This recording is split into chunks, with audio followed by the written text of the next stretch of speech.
نحمده ونصلي على رسوله الكريم اما بعد فاعوذ بالله من الشیطان الرجیم بسم اللہ الرحمن الرحیم۔ پارہ نمبر 8 سورۃ الانعام، پارے کا رکوع نمبر 6 اور سورت کا رکوع نمبر 19، آیت نمبر 151۔ بسم اللہ الرحمن الرحیم۔ قل تعالوا اتل ما حرم ربکم، یہ پہلی آیت ہے رکوع کی۔ قل تعالوا اتل ما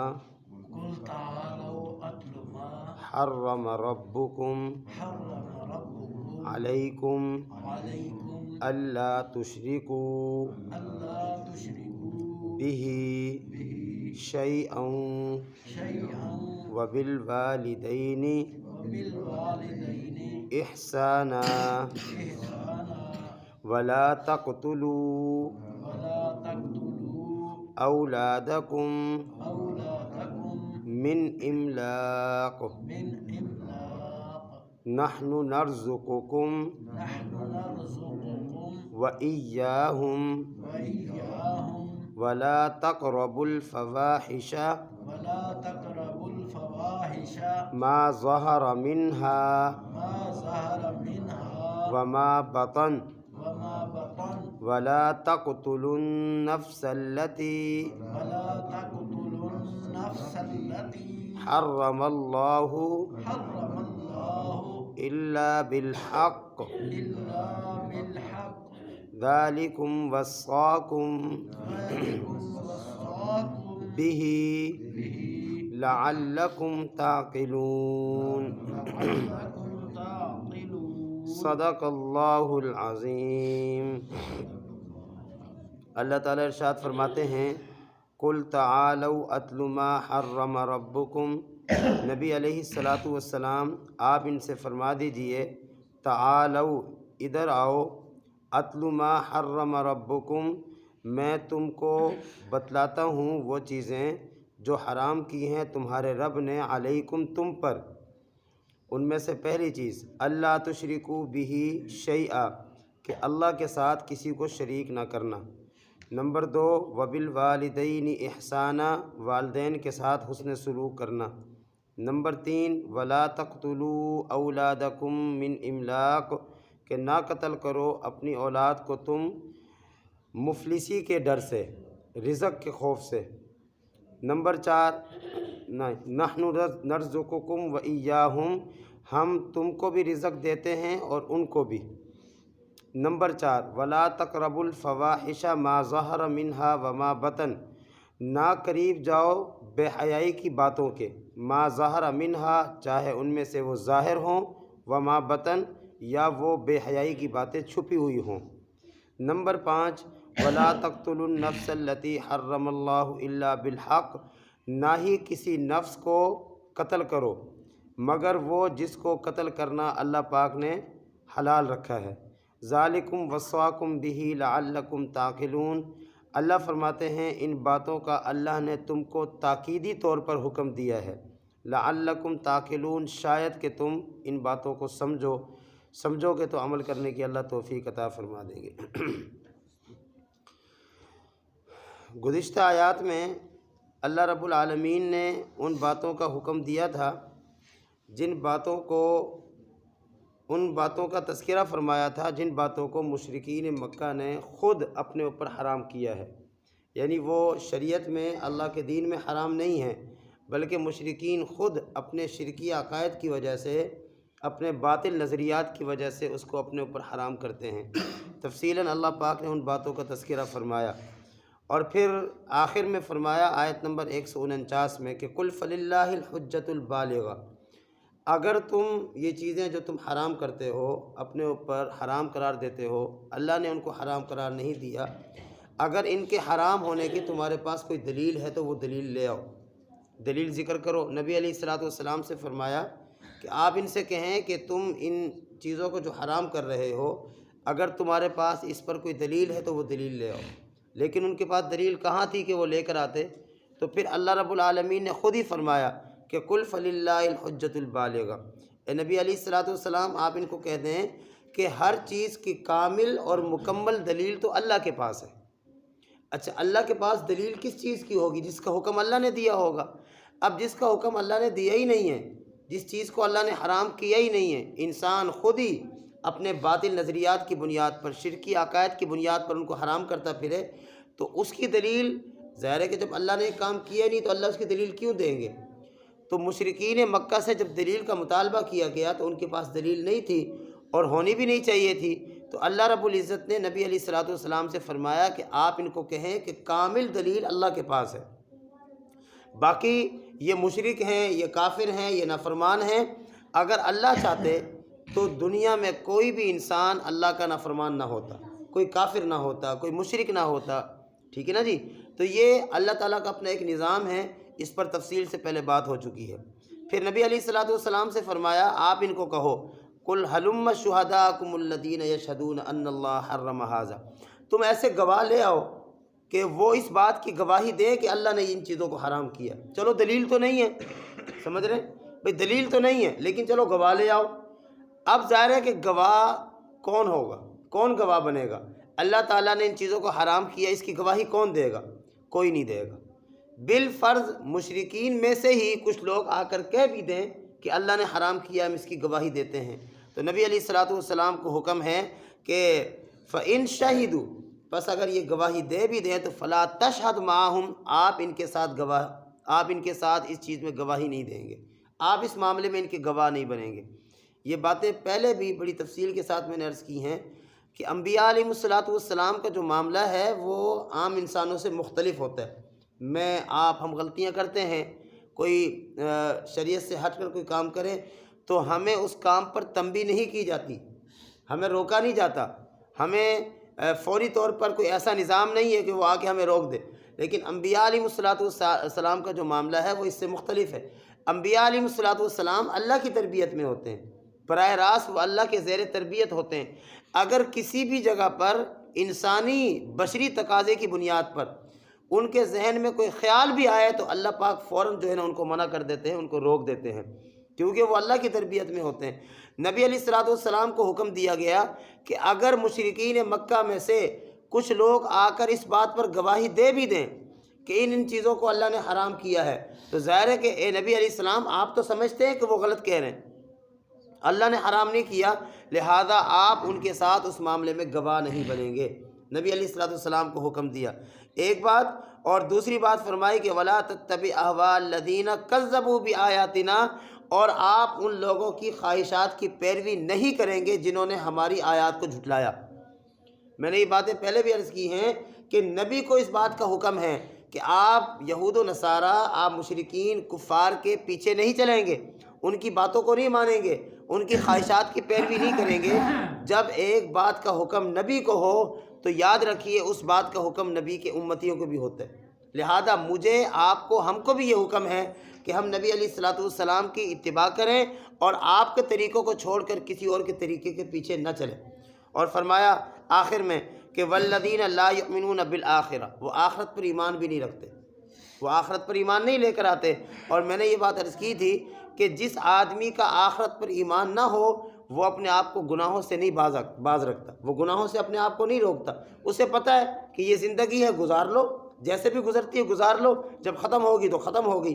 لیکن مسلمان کا نظریہ یہ ہوتا ہے کہ نہیں، یہ زندگی ہے، اس کو گزارنا ہے، اچھا گزاریں گے تو مرنے کے بعد جو اگلی زندگی ہے وہ کامیاب ہو جائے گی، خدا نہ خواستہ برا گزاریں گے تو مرنے کے بعد جو اگلی زندگی ہے جو دوبارہ اللہ پاک ہمیں نصیب فرمائیں گے اس میں ہم ناکام ہو جائیں گے۔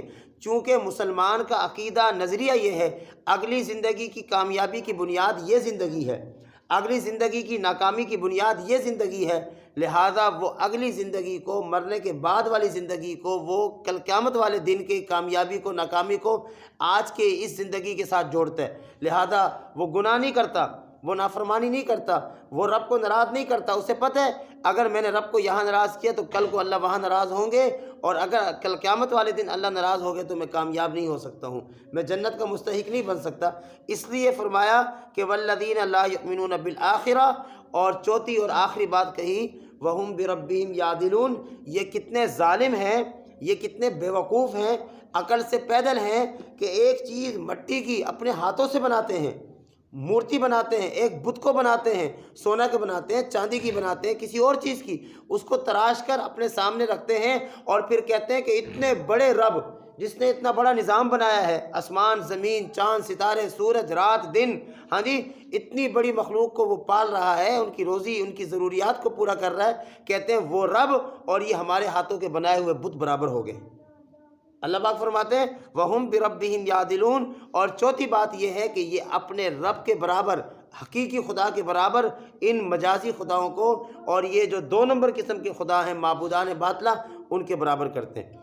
اب ان ساری باتوں کو ذکر کرنے کے بعد اللہ رب العالمین نے آگے فرمایا، سمجھیں، حضرات صحابہ اکرام رضوان اللہ تعالیٰ علیہ اجمعین فرماتے ہیں کہ اللہ رب العزت نے یہ آگے جو 3 آیتیں آ رہی ہیں، آیت نمبر 151 52 اور 53، ان 3 آیتوں میں اللہ پاک نے 10 چیزوں کا ذکر فرمایا، 10 چیزیں جو کہ حرام ہیں، میری بات سمجھیں، 10 محرمات کا ذکر فرمایا، 10 حرام کردہ چیزوں کا ذکر فرمایا، اور یہ وہ 10 چیزیں ہیں جو قرآن پاک میں بھی ان کی حرمت کا ذکر آیا ہے اور تورات میں بھی اللہ پاک نے ان چیزوں کو بیان فرمایا، اور یہ 10 چیزیں وہ ہیں جو ملت ابراہیمی کی بنیاد ہیں، ملت ابراہیمی کی اصول ہیں، بنیادی اصول ہیں۔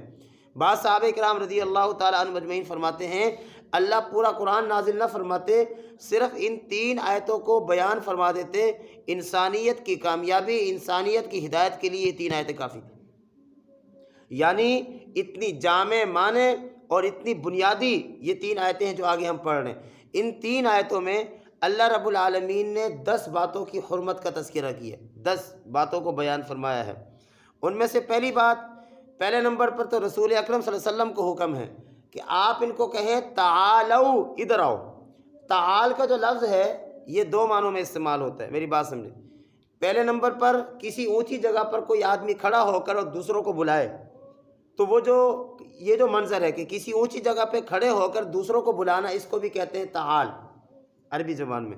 نمبر 2، خطابت کو، خطاب کرنے کو، بیان کرنے کے لیے بلانا، کسی بات کو سمجھانے کے لیے بلانا، اس کو بھی تعال کہتے ہیں۔ یہ دونوں معنی اور مفہوم جو ہے اس کے مراد لیے جا سکتے ہیں۔ آگے ہے اتلو ما، تلاوت، تلا یتلو، اس کے بھی 2 معنی ہیں۔ ایک معنی ہے ثواب حاصل کرنے کے لیے قرآن پاک کی تلاوت کرنا، دوسرا دوسروں کو سمجھانے کے لیے قرآن پاک کو پڑھنا، اس کے احکامات کو، اس کے مسائل کو بیان کرنا۔ یہ دونوں معنی یہاں ہو سکتے ہیں، یعنی اتلو کا ایک معنی کہ قرآن پاک کی تلاوت کی جائے، کیوں؟ اجر و ثواب حاصل کرنے کے لیے۔ نمبر 2، قرآن پاک کو سمجھانے کے لیے، قرآن کے ترجمے کو، جیسا کہ ہم پڑھ رہے ہیں۔ ہمارا مطلب مفہوم جو ہے نا صرف ثواب نہیں ہے، ہمارا مطلب مفہوم اس کو پڑھنا، اس کو سمجھانا، اس کی وضاحت کرنا، سب کچھ ہے۔ تو یہ دونوں مفہوم، یہ دونوں معنی اتلو کے ہو سکتے ہیں۔ نبی علیہ الصلوۃ والسلام کو حکم ہے، اے اللہ کے نبی صلی اللہ علیہ وسلم، اے میرے محبوب، آپ ان کو بلائیں، بلانے کے بعد آپ ان پر وہ چیزیں جو میں نے ان پر حرام کی ہیں اس کو پڑھیں۔ چنانچہ نبی علیہ الصلوۃ والسلام نے مشرکین مکہ کو، کفار کو، مختلف لوگوں کو بلایا، بلکہ بعض روایات میں آتا ہے جب قریش نے نبی علیہ الصلوۃ والسلام کو نکال دیا، میری بات سمجھیں، مکۃ المکرمہ سے نکالا، آپ علیہ السلام نے ہجرت فرمائی، تو اس کے بعد چونکہ آپ تو نبی تھے، آپ تو پیغمبر تھے، آپ کے ذمے تو دعوت والا کام تھا، آپ کے ذمے تو تبلیغ والا کام تھا، تو نبی علیہ السلام یہ تو نہیں ہو سکتا تھا مکۃ المکرمہ سے جا کر کہیں چھپ کر بیٹھ جاتے، ہاں جی، خاموش ہو کر بیٹھ جاتے، چھپ کر بیٹھ جاتے، ایسا تو ہو نہیں سکتا تھا۔ نبی علیہ السلام نے عرب کے دوسرے قبائل پر محنت فرمائی۔ قریش عرب کا ایک قبیلہ ہے، تو قریش نے تو آپ کا بائیکاٹ کر دیا، آپ کو مکۃ المکرمہ سے نکال دیا، لیکن رسول اکرم صلی اللہ علیہ وسلم نے قریش مکہ کے عرب کے دیگر قبائل، عرب کے دوسرے قبائل پر محنت فرمائی۔ خاص طور پر حضرت علی المرتضیٰ رضی اللہ تعالیٰ عنہ کی روایت ہے کہ حج کے دنوں میں، چونکہ بہت سارا انسان حج کے دنوں میں وہاں جمع ہوتا مکۃ المکرمہ میں، تو رسول اکرم صلی اللہ علیہ وسلم دیگر قبائل پر محنت فرماتے، مختلف قبائل پر اللہ تعالیٰ کے دین کو پیش فرماتے، دین کی بات کرتے۔ چنانچہ اسی طریقے سے نبی علیہ السلام نے ایک قبیلے کے سردار کو بلایا، اس کا نام مفروق اور ہانی، یہ 2 نام روایات میں آتا ہے، مفروق اور ہانی۔ یہ آئے، نبی علیہ السلام نے ان کے سامنے یہ 3 آیتیں پڑھی، ان 3 آیتوں کی تلاوت فرمائی، یہ 3 آیتیں سمجھائی۔ جب انہوں نے ان 3 آیتوں کو سنا ان 3 آیتوں میں جو 10 باتیں اللہ پاک نے بیان فرمائی ان کو سنا تو وہ حیران ہو گئے اور کہنے لگے کہ یہ کلام غلط نہیں ہو سکتا، یہ کلام کسی انسان کا بنایا نہیں ہو سکتا، یہ تو کسی ایسی ذات کا بنایا ہوا کلام ہے جو انسانوں کی سوچوں سے بہت زیادہ ماوراء ہے، بالاتر ہے۔ اور پھر یہ بات کہنے کے بعد کہنے لگے کہ قریش نے آپ کو نکال دیا، اتنی عظیم باتیں، اتنا عظیم کلام سننے کے بعد آپ تو فرمانبرداری کا حکم دیتے ہیں، آپ تو توحید کی بات کرتے ہیں، آپ تو عمدہ اخلاق کی بات کرتے ہیں۔ یہ ساری باتیں انہوں نے کہی، اور کہنے کے بعد نبی علیہ السلام نے ان سے کہا، فرمایا اگر تم ان باتوں کو قبول کر لو، ان تعلیمات کو قبول کر لو، ان باتوں کو اپنا لو، تو ایک وقت ایسا آئے گا کہ یہ کیسر و کسریٰ تمہارے ماتحت ہو جائیں گے، یہ تمہارے غلام بن جائیں گے۔ تو چونکہ پہلا کلام سن کر نبی علیہ السلام پر وہ ایمان تو نہیں لے کر آئے، لیکن نبی علیہ السلام کے سچے ہونے کی انہوں نے تصدیق کی۔ اور جب نبی علیہ السلام نے یہ بات فرمائی کہ ایک وقت آئے گا کہ کیسر و کسریٰ تمہارے ماتحت ہوں گے، بڑے حیران ہوئے، تعجب میں مبتلا ہو گئے کہ یہ اتنی بڑی بڑی طاقتیں اسلام کے ماتحت ہو جائیں گی۔ اللہ کے نبی نے فرمایا تو تمہارے غلام بن جائیں گے، وہ حیران ہوئے۔ بہرحال روایات میں آتا ہے کہ اس طریقے سے نبی علیہ السلام نے دیگر عرب کے قبائل پر محنت فرمائی، اور پھر وہ محنت کارآمد ہوئی، وہ محنت کامیاب ہوئی، اور پھر آہستہ آہستہ عرب کے بہت سارے قبائل اسلام میں داخل ہوئے اور مسلمان ہونا شروع ہو گئے۔ تو رسول اکرم صلی اللہ علیہ وسلم نے فرمایا کہ ادھر آؤ، میں تمہیں وہ باتیں بتاؤں جو تم پر اللہ نے حرام کی ہیں۔ اب ایک بات سمجھیں، ہم ان 10 باتوں کو پڑھیں گے انشاءاللہ، ان کو سمجھیں گے۔ دیکھیں اللہ کا قرآن تو بہت عظیم ہے اور تفصیلی ہے اور بہت لمبی چوڑی اس کے اندر ہدایات ہیں، لیکن یہاں 10 باتیں کٹھی بیان کی گئی ہیں۔ اس نظریے کے ساتھ، اس تصور کے ساتھ ان باتوں کو سمجھیں گے کہ اللہ ہمیں عمل کی توفیق عطا فرمائے، اور اس جذبے کے ساتھ کہ ہم انشاءاللہ اس پر عمل کریں گے۔ اور یاد رکھیے، دین کا سننا، سنانا، سمجھنا، سمجھانا، پڑھنا، پڑھانا، یہ اس وقت کارآمد ہے جب اس پر عمل کیا جائے۔ اگر عمل نہیں ہے تو یاد رکھیے یہ کالے حروف ہیں، یہاں لکھے ہوئے ہیں کالے حروف ہیں۔ اصل تو ان کالے حروف کے اندر جو روحانیت ہے، جو اس کے اندر جو ہے نا وہ اصل اس کے جو نورانیت ہے، وہ یہ ہے کہ ہم اس پر عمل کریں۔ پہلی بات فرمایا اللہ تشرکوا بہ شیئا، اللہ کی ذات کے ساتھ کسی کو شریک نہیں کریں گے۔ اللہ نے حکم فرمایا، پہلی بات کہ اللہ کی ذات کے ساتھ کسی کو شریک نہ کیا جائے۔ سورۃ لقمان میں اللہ نے فرمایا ان الشرک لظلم عظیم، شرک جو ہے نا وہ سب سے بڑا ظلم ہے۔ ایک اور جگہ فرمایا انہ من یشرک باللہ، بلکہ یہ عیسیٰ علیہ السلام نے اپنی قوم کو کہا انہ من یشرک باللہ فقد حرم اللہ علیہ الجنہ، کہ اگر تم اللہ کے ساتھ کسی کو شریک کرو گے تو اللہ تم پر جنت کو حرام کر دے گا، اور فقط جب جنت حرام ہو جائے گی ومأواہ جہنم، تو پھر ایسے آدمی کا ٹھکانہ جہنم میں ہو۔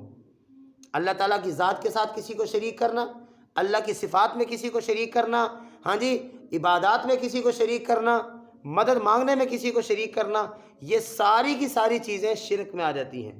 ایک بات سمجھیں، بعض حضرات پھر یوں کہہ دیتے ہیں کہ آپ کسی سے پانی کا گلاس مانگتے ہیں تو یہ بھی تو شرک ہے کہ آپ اللہ کو چھوڑ کر کسی سے مانگ رہے ہیں۔ میری بات سمجھ لیں، اس طرح کے جو اعتراضات ہوتے ہیں دراصل وہ انسان کو گمراہ کرنے کے لیے کیا جاتا ہے۔ ہم اللہ سے جو مدد مانگتے ہیں وہ ما فوق الاسباب مانگتے ہیں، اسباب سے بالاتر ہو کر مانگتے ہیں۔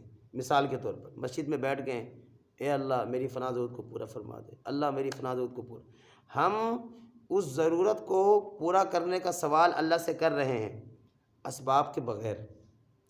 بندے سے جو ہم اپنی ضرورت مانگتے ہیں نا، ضرورت پورا کرنے کا کہتے ہیں، وہ اسباب کے تحت کہتے ہیں۔ وہ بندہ جائے، ہاں جی، وہاں سے ٹوٹی سے پانی بھر کے لے آئے، پانی تو موجود ہے، وہ بھر کے لے آئے، اس اللہ کے مجھے دے دیے۔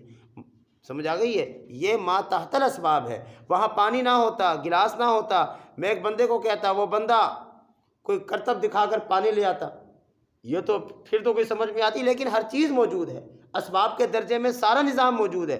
اب اگر اس کو کہہ دیا بھائی پانی دے دو، یہ رکھا ہوا پانی اٹھا کر دے دو، تو یہ شرک نہیں ہے، یہ وہ مدد نہیں ہے جو ما فوق الاسباب مانگی جاتی ہے۔ یاد رکھیے، سمجھ آ رہی ہے؟ اللہ پاک سے جو ہم مانگتے ہیں وہ ما فوق الاسباب مانگتے ہیں۔ وہ ایک صحابی کا واقعہ آتا ہے نا، گھر میں آئے، گھر والوں نے کہا کچھ بھی کھانے کو نہیں ہے۔ میری بات سمجھیں، گھر میں کچھ بھی نہیں ہے کھانے کو۔ صحابی نے اپنے گھر والوں کو کہا کہ آپ مصلی بچھا کر 2 رکعت نماز نفل پڑھیں، میں مسجد میں جا رہا ہوں۔ وہ تو نفل بھی گھر میں نہیں، مسجد میں پڑھتے تھے، اور ہم فرائض بھی گھر میں پڑھ لیتے، ہم دکانوں میں پڑھ لیتے اور خوش ہو رہے ہوتے کہ نماز پڑھ لی۔ میں نے یہ بات پہلے بھی عرض کی تھی، یاد رکھیے بغیر شرعی عذر کے مرد کی نماز مسجد کے باہر نہیں ہوتی، شرعی عذر کے بغیر۔ تو صحابی مسجد میں گئے، 2 رکعت نماز نفل پڑھی، اللہ سے مانگا۔ کس سے مانگا؟ اللہ سے۔ مانگنے کے بعد گھر آئے، گھر والوں سے پوچھا جی کچھ آیا؟ اللہ سے مانگا اور پھر بھروسہ کیا، پھر توکل کیا۔ گھر والوں نے کہا نہیں، کہا تمہارے میرے مانگنے میں کمی ہے، اللہ کے دینے میں کمی نہیں، تم بھی دوبارہ پڑھو میں دوبارہ پڑھتا ہوں۔ وہ گھر میں انہوں نے 2 رکعت نماز نفل پڑھی اور یہ مسجد چلے گئے، پھر پڑھا، پھر مانگا، پھر گھر آئے، پوچھا کچھ آیا؟ اللہ پر یقین دیکھیں، اللہ پر بھروسہ دیکھیں، کس قدر یقین ہے کہ نفل پڑھ کر مسجد سے گھر آ رہے ہیں اس تصور کے ساتھ کہ اللہ کچھ بھیجیں گے، ابھی اللہ انتظام فرما دیں گے۔ لیکن اللہ تعالیٰ کبھی کبھی آزماتے ہیں۔ تو 2 مرتبہ جب پڑھ کر آئے تو گھر والوں نے کہا نہیں کچھ نہیں ہے، فرمایا پھر پڑھو۔ گھر والوں نے یہ نہیں کہا کہ کیا مصیبت ہے جاؤ خود پڑھ لو ہماری طرح۔ ہمارے گھر والوں کا تو مزاج چونکہ بنا نہیں ہوتا، وہ خود کچھ ہم بھی نہیں کرتے ان کو بھی نہیں کرنے کا دیتے۔ کہیں یاد رکھیں گھر والوں کی تربیت، ان کا دینی ماحول مزاج بنانا یہ ہماری ذمہ داری ہے۔ کپڑا پہنائیں نہ پہنائیں گزارا ہو جائے گا، یاد رکھیں۔ سال میں 1 سوٹ بنا کے دے دیں گزارا ہو جائے گا، 2 روٹی وہ 1 ٹائم کا کھا لیں گزارا ہو جائے گا۔ آپ سے اللہ یہ سوال نہیں کریں گے کہ ہاں بھائی کوفتے کیوں نہیں کھلائے تھے بچوں کو، بریانی کیوں نہیں کھلائی تھی بچوں کو، ہرگز یہ سوال نہیں ہوگا۔ ہاں جی شوار میں برگر لا کر کیوں نہیں دیے تھے بچوں کو، ہر سیزن میں گرمی آ رہی ہے 4 سوٹ، سردی آ رہی ہے 4 سوٹ، ہاں جی یہ سوال نہیں ہوگا، یاد رکھیے۔ دودھ نہیں ہے چائے نہ پیو، کعوہ پی لو، کوئی فرق نہیں پڑتا۔ ان کی بھی گزرتی ہے جو کعوہ بھی نہیں پیتے، ہاں جی ان کی بھی گزرتی ہے جو سال میں 1 سوٹ بھی نہیں سلواتے، ان کی بھی گزرتی ہے جو 1 روٹی کھا کر گزارا کر لیتے ہیں۔ یہ ذہن بنانے کی ضرورت ہے۔ یہ سوال اللہ نہیں فرمائیں گے، لیکن یہ سوال اللہ کریں گے کہ تم مسلمان تھے، تم مسلمان شوہر تھے، تم مسلمان باپ تھے، یہ تمہاری مسلمان اولاد تھی، ان کو نماز کا کہا تھا، ان کی دینی تربیت کی تھی، ان کو دین سکھلایا تھا، یہ سوال ہوگا۔ اللہ کے نبی نے فرمایا کہ ہم میں سے ہر ایک مسئول ہے اور اس سے اس کی ذمہ داری کے بارے میں سوال کیا جائے گا۔ تو اب ہم یہ چیزیں ان کو سمجھاتے نہیں ہیں۔ اب وہ 3ری مرتبہ مسجد گئے، جب نفل پڑھ کر واپس آئے تو گھر والوں سے پوچھا جی، انہوں نے کہا کہ جتنے برتن تھے گھر میں سارے بھر گئے، ہماری طرح تو نہیں تھے، یہ پتیلوں کا سیٹ ہے، یہ ہاٹ پاٹ کا سیٹ ہے، یہ پتہ نہیں کس چیز کا سیٹ ہے، برتنوں کے برتن جمع ہوئے پڑے ہیں ہمارے ہاں، اور پھر بھی کہتے ہیں جی ہائے مر گئے، ہائے مر گئے۔ الماری کھولے ہینگروں میں دیکھے کیا کچھ لٹکا ہوا ہے، پیٹی کھولے دیکھے کیا کچھ پڑا ہوا ہے، پھر بھی کہتے ہیں ہائے مر گئے۔ دسترخوان پہ کیا نہیں ہوتا، باورچی خانوں کی الماریوں کو کھولو، ذرا فریج کو کھولو، پتہ چلے گا اس بخیل خانے میں کیا کچھ پڑا ہوا ہے۔ پہلے سے سالن بچتا تھا نا تو دے دیا کرتے تھے روز پڑوس میں، اور اب بچ گیا رکھ دو فریج میں کل کھائیں گے، تو اس کو بخیل خانہ نہ کہیں تو کیا کہیں۔ تو ہم کیا نہیں ہے ہمارے پاس، لیکن ایک چیز ہے جو نہیں ہے، ایک چیز ہے جو نہیں ہے، بتا دوں، اللہ پر ایمان نہیں ہے، اللہ پر بھروسہ نہیں ہے، اللہ پر یقین نہیں ہے۔ اگر اللہ پر یقین ہوتا تو یہ سارا کچھ ہونے کے باوجود کم سے کم ناشکری تو نہ کرتے۔ ہاں بھائی آخری درجے میں ناشکری تو نہ کرتے، ناشکری کرتے۔ اور اللہ نے کیا فرمایا، لئن شکرتم لازیدنکم، شکر کرو گے زیادہ دوں گا، ولئن کفرتم، شکر کے مقابلے میں اللہ کفر کو لائے، تو کفر نافرمانی، سمجھ آ رہی ہے، ولئن کفرتم، اور اگر تم ناشکری کرو گے ان عذابی لشدید، میرا عذاب بڑا سخت ہے۔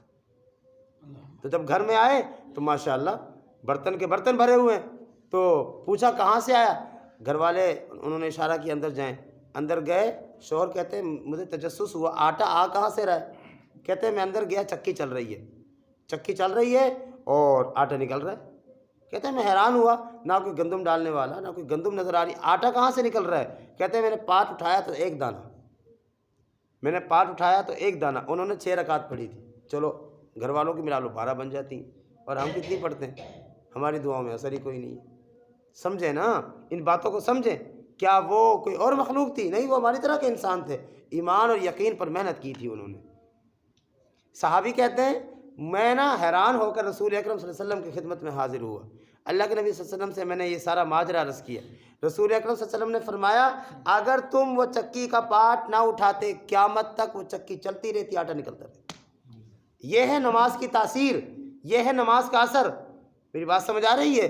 تو ایمان، یقین، اللہ کی ذات پر بھروسہ اور اللہ پاک کی ذات سے مانگنا، بہرحال پہلے نمبر پر اللہ پاک نے فرمایا اللہ تشرکو بہ شیئا۔